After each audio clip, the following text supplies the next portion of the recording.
As the sun dipped below the horizon, painting the skies in hues of orange and purple, Dr. Evan Blake finally decided to call it a day. A renowned astrobiologist, he had spent countless hours at the observatory, peering into the vastness of space, searching for signs of life beyond Earth. Today, like many others, had yielded nothing but the usual celestial bodies and distant galaxies.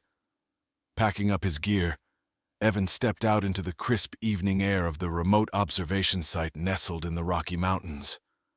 The isolation was necessary to avoid light pollution, but it also meant solitude, something he had grown to appreciate. He was about to lock up when a faint whistling sound caught his attention, a sound out of place in the still mountain air. Looking up, he spotted a bright object streaking across the sky, its tail glowing with an intense light. His heart raced as he realized it wasn't a meteor. It was slowing down, descending towards the Earth not far from his location. Grabbing his field pack and headlamp, Evan set out towards the landing site, driven by a mix of fear and excitement. The trek through the rugged terrain was tough, but adrenaline kept him moving. When he finally reached the site, he couldn't believe his eyes. Before him lay a spacecraft unlike any human-made design he had ever seen. Sleek, metallic, and humming with a strange energy. The hatch was open, inviting yet intimidating. He approached cautiously, calling out, "Hello? Is anyone there? Do you need help?" His voice echoed in the quiet night. There was no response, just the soft whir of machinery. Evan peered inside the ship and saw her, a figure so bizarre and yet so mesmerizing. She had luminous skin that seemed to shimmer with a light of its own, eyes wide and bright, reflecting a starry universe, and hair that flowed like liquid silver. She looked at him with a mixture of curiosity and relief. "Wait, you do this for fun? Can I try?" she asked in surprisingly fluent English, though her accent was like nothing he had ever heard. Evan blinked, taken aback by the casualness of her question amid such an extraordinary situation. Do what for fun? Exploring the stars? Meeting new species? Isn't that what you're doing?" Her voice held a playful tone, and she stepped out of the ship with an elegance that defied the gravity of Earth. He laughed nervously. "Well, yes, in a manner of speaking, but you? How did you end up here?" She glanced back at her ship with a rueful smile. "A slight miscalculation on my part. I was aiming for Andromeda, but it seems I took a wrong turn at your moon. It's a bit embarrassing, really." Evan couldn't help but smile at her candidness. "I'm Evan," he introduced himself. "Call me Lyra," she replied, extending a hand, which Evan shook tentatively. As they stood there, an idea began to form in Evan's mind. This encounter, if handled correctly, could be the bridge between humanity and the stars, a chance to learn and share knowledge. But first, he had to establish trust.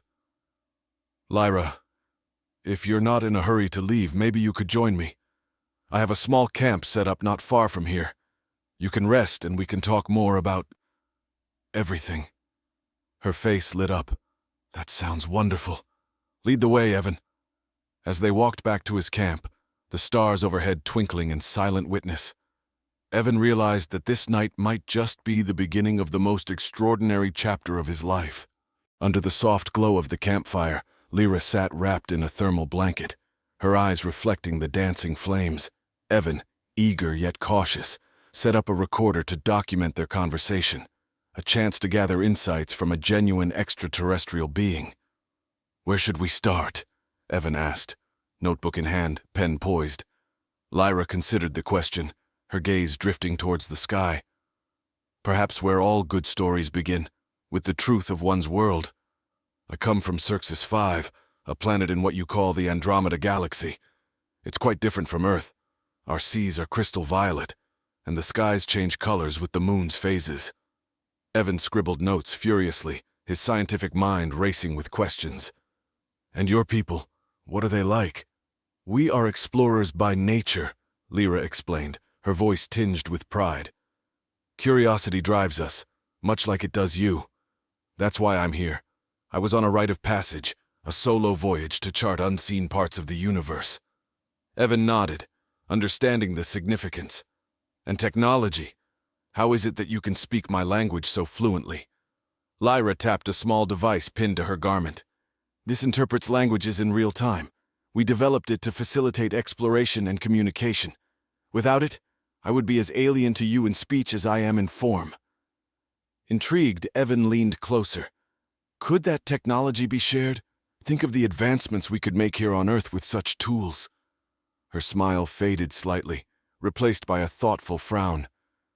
Sharing knowledge is possible, but it comes with great responsibility. We must consider the implications. My people are cautious, as history has taught us that not all species have peaceful intentions. Evan felt the weight of her words. I understand. Perhaps then we can start with something less consequential. Tell me about Ceres V's culture, your customs. Lyra's enthusiasm returned as she described a world where art and science flourished side by side, where people lived in harmony with their environment. We celebrate the equinox with a festival of lights. The whole planet lights up with luminous sculptures that mimic the constellations. As they talked, Evan realized that Lyra's presence could bridge the gap between fear and fascination, between the known and the unknown. He proposed an idea. Lyra, would you consider a public announcement? The world should know that we are not alone in the universe. She pondered his suggestion, her expression unreadable. I must contact my council for guidance. This is bigger than my own adventure now. Understanding the gravity of the situation, Evan offered his assistance.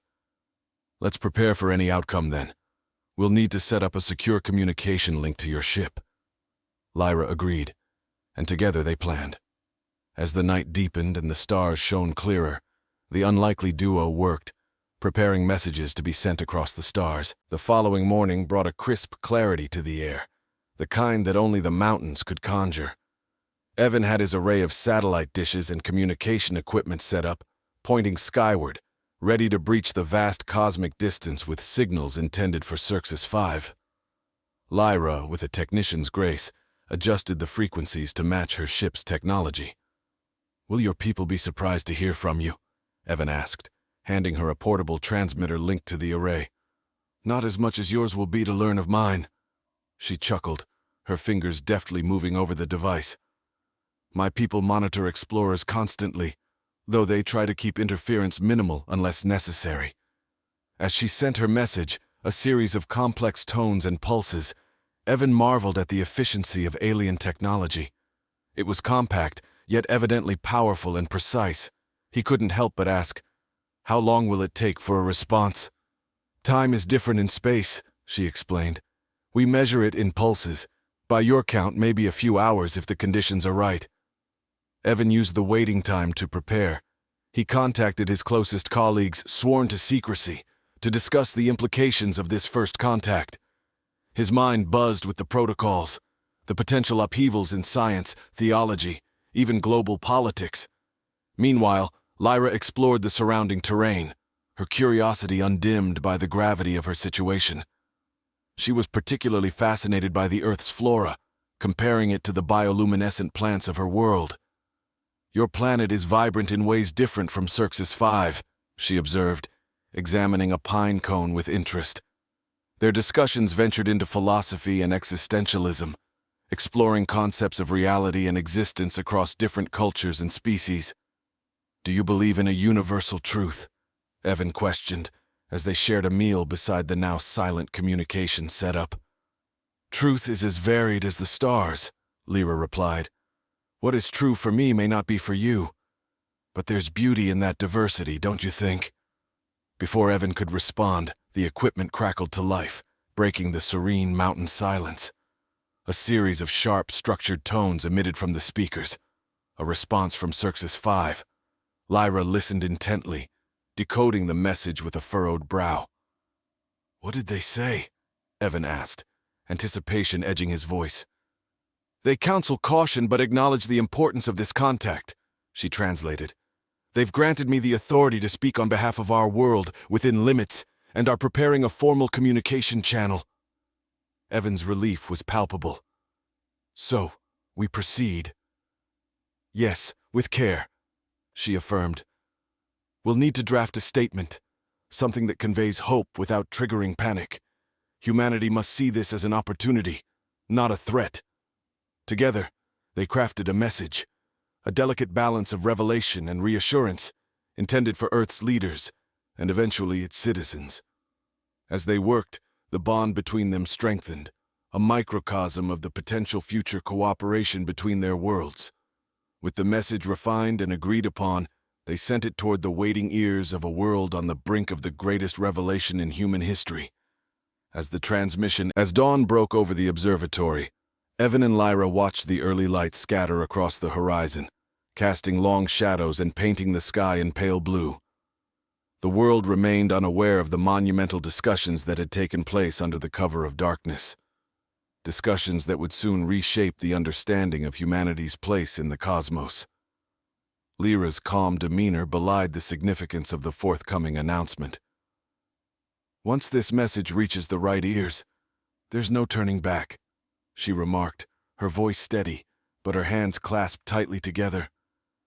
Evan nodded, his mind racing with the logistics and implications. "We've prepared as best we can. Now it's about managing the reaction. I've arranged a meeting with a group of top scientists and government officials. They'll help us formulate the best way to introduce you and your world." The drive down to the secured meeting location was quiet, both lost in their own thoughts. Upon arrival, they were ushered into a high-security conference room where the atmosphere was charged with a mix of curiosity and caution. Introductions were brief, but respectful. Evan presented Lyra not just as an extraterrestrial visitor, but as a representative of a technologically and perhaps morally advanced civilization. Lyra, for her part, handled the scrutiny with a grace that impressed everyone. "I come in peace," she began, her voice amplified around the room, "with a hope that our worlds can share knowledge and grow together. The universe is vast, filled with wonders and dangers alike. Together we can better navigate both." The assembly listened intently as Lyra described her culture's advancements in technology, environmental conservation, and social harmony. She spoke of energy systems that harnessed the power of stars and medical advancements that had eradicated diseases once thought incurable. The officials were particularly interested in the technological aspects, asking detailed questions about the potential for shared research and development. Lyra agreed to provide detailed schematics of non-sensitive technologies, under strict protocols to ensure they were used ethically. One of the scientists, Dr. Mira Lang, an expert in astrobiology, voiced a concern that resonated with the group. "How do we ensure this cooperation doesn't lead to dependency or worse, exploitation?" Lyra acknowledged the concern with a nod. "These are the challenges we must address together. My council and I believe in establishing a framework of cooperation that benefits all parties involved, grounded in mutual respect and understanding." As the meeting drew to a close, plans were put in place for a global announcement. A joint statement was prepared, careful to frame the narrative around cooperation and mutual advancement, rather than fear and alienation. Lyra and Evan spent the next few days coordinating with international leaders and preparing the technical details for a live broadcast that would reach every corner of the globe. Security protocols were stringent, ensuring that the event would go smoothly without any breaches. Finally, the day arrived.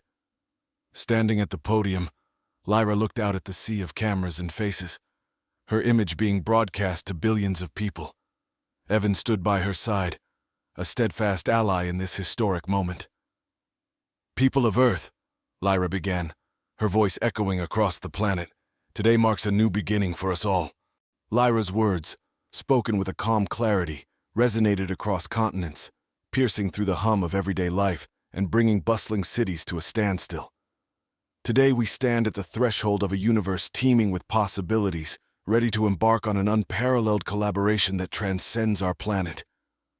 Her image, streamed live, showed a figure of elegance and authority, yet her eyes sparkled with the warmth of shared humanity. People from all walks of life listened, their skepticism mingled with a growing sense of wonder. "In the spirit of this new bond," Lyra continued, "I bring not only greetings from Ceres 5, but also an offer of knowledge, a gesture of goodwill and trust. Screens behind her displayed vivid images of her world, cities that spiraled gracefully towards the sky, vast green belts that girdled entire continents, and oceans shimmering under twin suns. Evan watched, his heart swelling with pride and apprehension. He knew this moment was a pivot in human history, a before and after etched into the fabric of time. As Lyra detailed the proposed exchanges, technological insights, environmental management techniques, even artistic expressions, the audience's awe was palpable. In universities, public squares, and living rooms around the world, experts began to weigh in. Panels discussed the implications of such a partnership, and while there was excitement, there was also fear. Fear of the unknown, of change, of making humanity vulnerable to more advanced beings. But Lyra addressed these fears directly. True progress, she stated, is built on the foundation of mutual respect and understanding.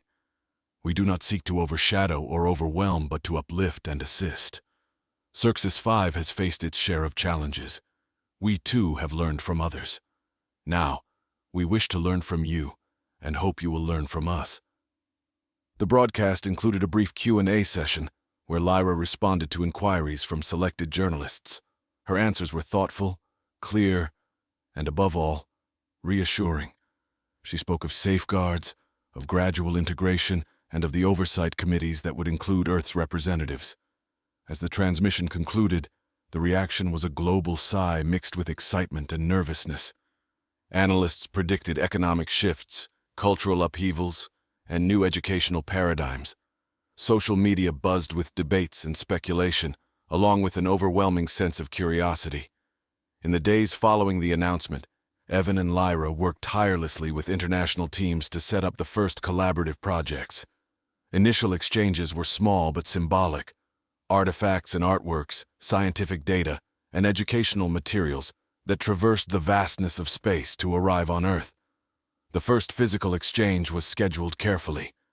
A delegation from Earth, including scientists, diplomats, and cultural ambassadors, prepared for a journey to Ceres 5, accompanied by Lyra upon her return. The preparation was meticulous, with Evan overseeing many aspects of the cultural training and scientific briefing. As the departure date neared, the world watched with bated breath. The spacecraft, enhanced with Ceresusian technology, stood ready, a gleaming symbol of the new era. Evan, though not part of the initial delegation, felt a profound connection to the mission, his life's work culminating in this unprecedented venture. "Are you ready for what comes next?" he asked Lyra during a quiet moment away from the cameras and committees. Smiling, she looked towards the stars. As ready as one can. As the delegation's spacecraft disappeared into the dark expanse above, a hush fell over the crowd that had gathered to witness the historic launch. Monitors around the globe showed the same live feed, the ship shrinking to a speck before vanishing completely. The reality of the moment was monumental. Earth had sent its first ambassadors to another world under peaceful, collaborative terms. Back at the control center, Evan paced nervously, watching every blip and beep on the monitors with intense focus. Lyra, equally invested but outwardly serene, offered reassurances not only to him, but to the entire team. "The technology is sound," she reminded them gently, "and the crew are in the most capable of hands." As the spacecraft made its journey, initial reports flooded back to Earth, descriptions of new starscapes, the feel of different gravity, the first sight of Ceres 5 from space, a vivid sphere swirling with colors no Earth painter could capture. The crew's awe was palpable, their messages infused with an excitement that leapt off the screens and into the hearts of all who listened. On Ceres 5, preparations to receive the Earth delegation were equally meticulous. The Ceresusians, led by their own leaders and Lyra's guidance, set up a welcome that was broadcast back to Earth, showcasing their culture's emphasis on harmony and integration.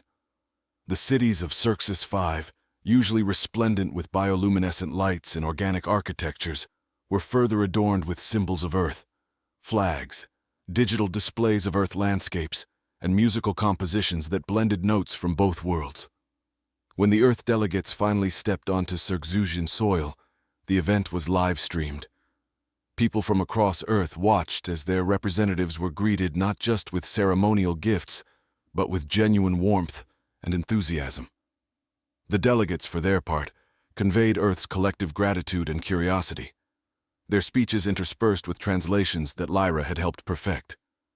The following days were a whirlwind of workshops, tours, and meetings. Earth scientists collaborated with Ceresusian counterparts, exchanging ideas that spanned from quantum computing to ecological restoration. Artists from both planets held joint exhibitions that explored themes of unity and diversity, their works provoking thought and admiration across both species. Cultural exchanges took on a festive note, with food, music, and dance intermingling, creating a tapestry rich with diversity yet bound by shared joy and mutual respect. Children from Earth participated in educational simulations with Ceresusian youth, games that taught them about each other's worlds in ways that lectures never could. As these events unfolded, Evan remained on Earth, coordinating the continual exchange of information and ensuring that the momentum of cooperation continued. With each successful project and each hurdle overcome, the foundations of trust and mutual benefit solidified, turning initial cautious optimism into a robust pathway for future collaborations. Months passed, and the delegation returned home, changed in profound ways.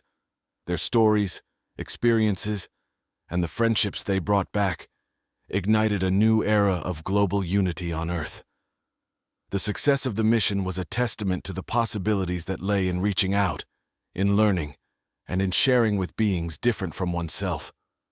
Underneath the stars, one night after the delegation's return, Evan and Lyra stood side by side, reflecting on the journey that had changed not just their lives but potentially the course of human history. "Think of how much we've learned and how far we'll go," Evan mused, his voice full of wonder. Lyra nodded, her eyes alight with reflected starlight. "This is only the beginning," she said. "Imagine the stories we'll tell, the mysteries we'll solve, and the worlds we'll discover together." As they looked up, the stars seemed to twinkle brighter, the universe no longer a vast, cold space, but a frontier of infinite possibilities, waiting to be explored together.